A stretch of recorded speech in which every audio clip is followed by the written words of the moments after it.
Good morning. This is Jonathan Albin, Game Master's Guide, and I am today going to be pointing out 10 more things that are going to be topics in the future that you're going to hear from the professionals in the games business. Those people that have been doing videos for far longer than I have will move to these topics in the next few weeks, and I just want to get ahead of it because there is so much changing and so much that's staying the same that we kind of need to talk about it. And so we're going to be looking at those particular issues.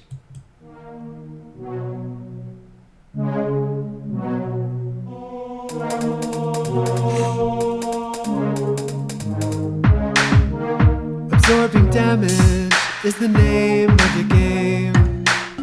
From the claws of monsters or the heat from a ball of flame, or strength in numbers is a roll of the dice.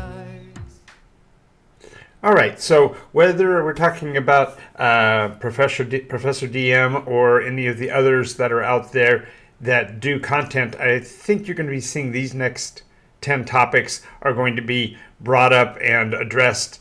I'm reaching out to them in particular first because I've been seeing these things coming up for decades, and we're going to be kind of parsing them a little bit and expanding on what the topics are so that you'll be up to date on what's going on in the games business. Now, to be honest, I've been GMing for 50 years and I am an isolated game master, and that means that I operate tabletop games at games events and at locations like game stores rather than broadcast videos, and so the audience that I have is relatively smaller, but I don't think that has any impact on the topics that I'm seeing, and this is just going to be my platform for sharing that information. So if you like these kind of videos and you see the kind of merit of it, make sure you like, subscribe, follow, and all of that down below. But let's get going. Alrighty, the first thing that I see happening is a gradual change in the style of roleplay. The number of people who play role-playing games who come from a educated or literary background is increasing. There are certainly a considerable number of lit RPG games that are out there now. And while lit also means exciting and new, in this case, lit RPG is referring to those games wherein you play a character and you are self-aware in the story that you are part of a game as well as a character within the drama. So it's going to change the way people play in terms of the action, since it's now going to be operating in the narrative format once again rather than focusing specifically on a character sheet and die rolling. There's going to be a narrative over numbers kind of a shift in the games that are being presented and made available. There's a plus and a minus to that, of course. A game that is self-aware tends to break the veneer of roleplay right at its core, but again, the number of people who are coming to the term role-playing from the standpoint of video games are going to be reaching it in a way that this concept will seem appealing and new. So watch for that. The next, we're going to see a breakdown in the clarity of the borderlines between game styles. There are certainly genres that have a time-honored history, but they are also isolated in terms of their fan bases. So, for example, adventures that are set in the 1920s in the Call of Cthulhu kind of themes, the cosmic horror angle, are currently of particular interest to those people who are trying to embrace the very concepts of the culture at the time, which is the expansion of knowledge, the awareness of new changes in science and technology, the advent of early technology tends to leave a player with a odd understanding of things like evolution. And by having those differentiated views, the niches, the individual genres, were very tight and very specific, and that's not going to be the case anymore. The number of individuals who are learning of cosmic horror not from the written form but instead from the video form are getting a lot of that information that was important to the storyline lost in translation. And so with the crumbling of these walls, the boundary between what was classic fantasy and dark fantasy and such start to blur. As a matter of fact, the very issue of morality within a role-playing game is also going to be shaking the foundations of these genre walls. And so you will see far more mergers, if you will, of those different subgenres into a larger fantasy setting, simply because there won't be any understanding of the reasons for the original barriers. Of course, and this one's perhaps a little self-serving, but the idea that the rise of the theater of the engaged mind, or totem, is going to be rapid. The idea of operating in a world that is solely in the mind will disconnect those confusions that are currently going on between the AI favoring artists and those that are instead wanting to isolate from the improperly trained or perhaps more loosely trained AI foundations. And because the lines are becoming more and more confusing between what is an acceptable use of technology and what is an abuse, the concept of leaning into the art of a game is going to be shifting. It's going to be an appeal. There's a certain appeal to running a game in which the imagery is solely in the minds of the players, and therefore the idea of a theater of the mind, or a what I call theater of engaged mind, changes the framework for play altogether, because now you're not having to depend on imagery but the player's perceptions, and that of course is a lot more powerful, and I think there's going to be a great rise within the theater of the mind. And this one may be a bit of a surprise, but I also feel that game masters will start to get their due. And that is to say, those players who can run a creative and imaginative theater of the mind game are going to be better compensated in the future. The idea that a game master needs to be paid was fundamentally brought to the fore about half a decade or so again, when there were players actually suing game stores for the lack of compensation for their efforts. And while it didn't drive direct sales to the game master, it did cause the game stores to have to provide some form of compensation, even in the form of store credit or stuff, simply so that the game masters are at least feeling like they have their value returned to them.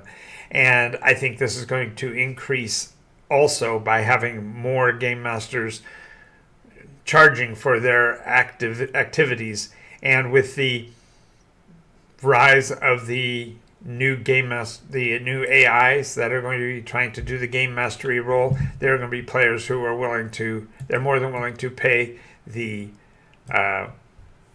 piper, so to speak, and provide the game master with some established compensation for what they do. I think this is going to be a topic that's going to be brought up by other quote pros in the industry, for or against, so to speak, whether they are amenable or whether they find it to be offensive. This will be a topic that's going to be brought up in conversations. Now, there's also going to be, I believe, a change in the way games are designed because of the fact that we are creating a much more parsed world, and we have less large blocks of time to invest in something like a game event. The rules of the games will by nature become more rules light. They will be downplaying the sophistication. Now, that doesn't mean there won't be a cause for there to be sophisticated games. As a matter of fact, there will be perhaps a rise in those titles, but they're bandwidth will be much more narrow.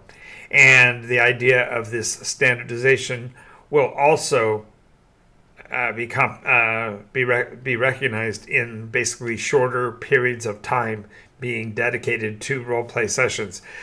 I have already seen a market change from the standard 4-hour session that you might see at a games convention to a roughly 3-hour block in a game store's tracking, simply because they can more easily accommodate a larger number of game sessions by letting the time brackets overlap, and so using a 3-hour window instead of a 4-hour window. They're more than likely be able to push 1 or 2 more events into the schedule for players.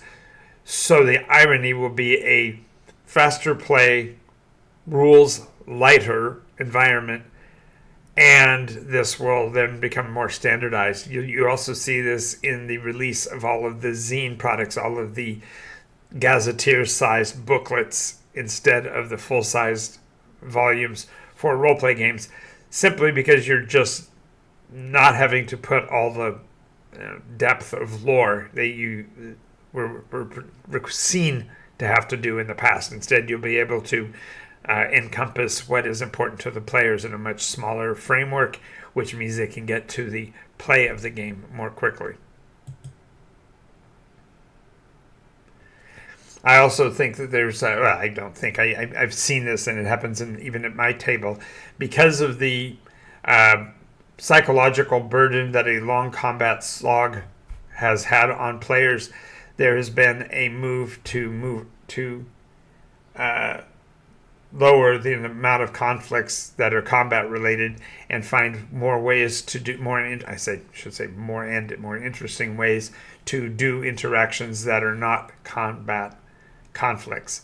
The mechanisms in NycosRPG are built specifically for that purpose, but other games are already starting to move towards a deeper understanding of how a player's skills and actions can influence other scenes than just the combat ones. And so I believe we're going to see an increase of this. It also tends to be feeding more into the concept of character immortality, the idea that you build a persona and that persona is enduring session after session after session, because there's not a mechanism for lethality. Matter of fact, I found it pretty interesting. There was a recent video about a new product coming that is going to make roleplay death scenes more lethal.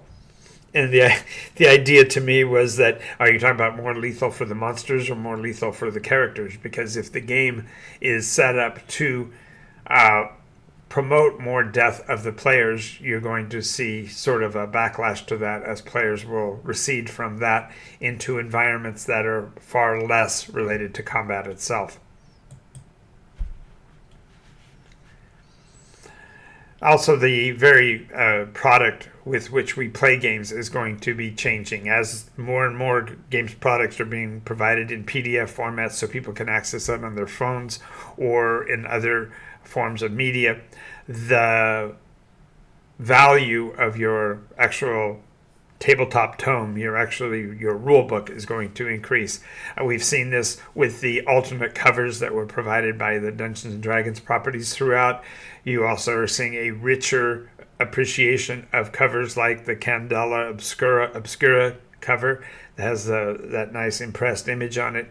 The idea that a print product is itself the top shelf, that's going to expand and increase. And I think you're going to see more articles about this and a challenge to it, because when you make the paper version pretty, you make it less usable. You're afraid to damage it or cause it to be stained or whatever by use, and so players will actually end up with the print copy sitting on their shelf, much like the large number of products you see behind me that are the fancy covers and such. That's simply going to be a continuation into the next decade or so, and I think you're going to see a larger increase in conversations about that, especially with the push in print product mechanisms like Kickstarter to make the top tier a more excellent version is going to create this prestige issue.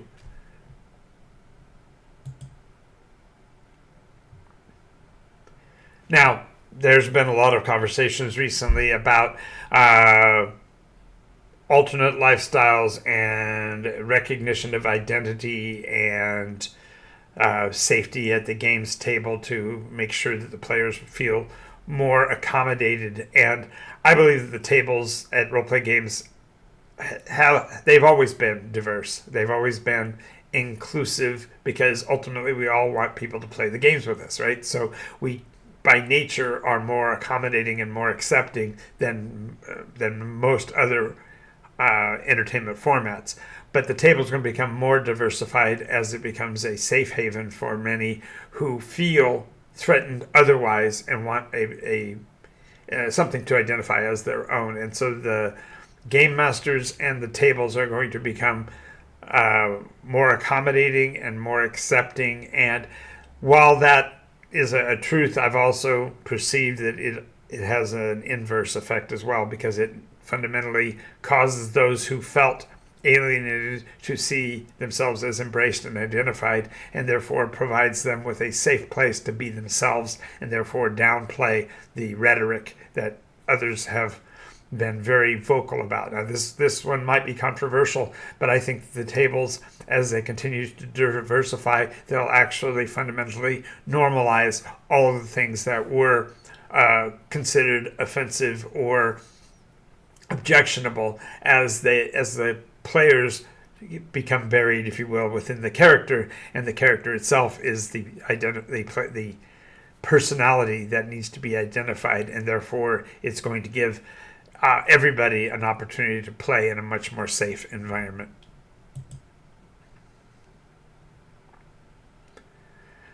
Now, this one also is going to be one that gets me into trouble. And the idea is that there is an increase in artificial emotional conditions. And to me, the most broad experience I can give is that of the new Daggerheart roleplay game. The concept of advocating for hope or fear as opposites, which to me, I think it's a misnomer, but this breakdown creates an artificial feeling for what hope is, and an artificial feeling for what fear looks like.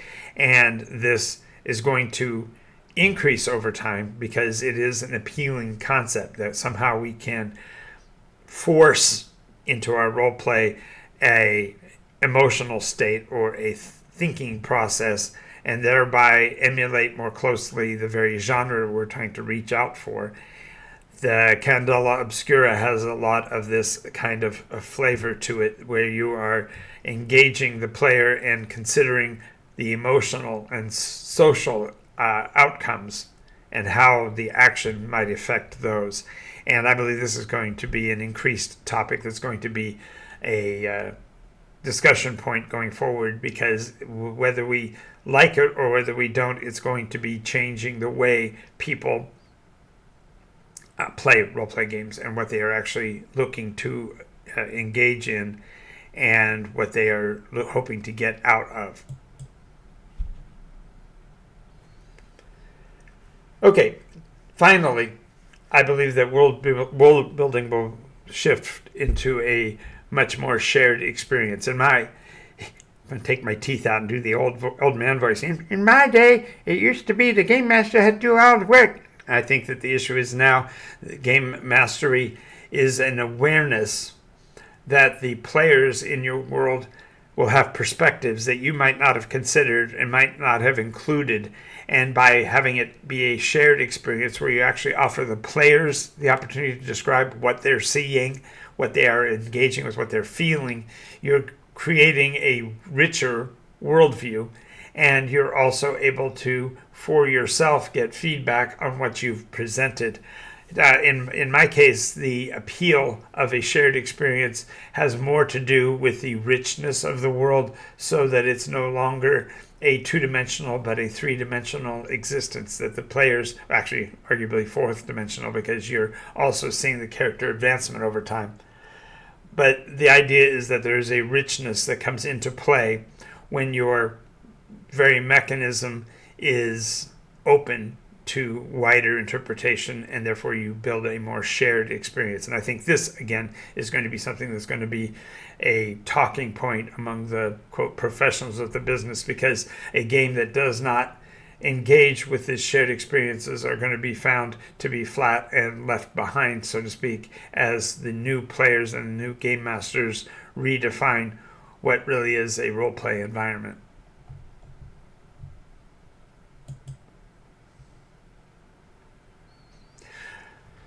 So those are my 10 points, and I want to ask you to share with me what it is that you see as talking points that haven't been addressed. Perhaps there's some things that we can open up here in the communications channel to provide a wider understanding of role play and perhaps create a deeper experience between us.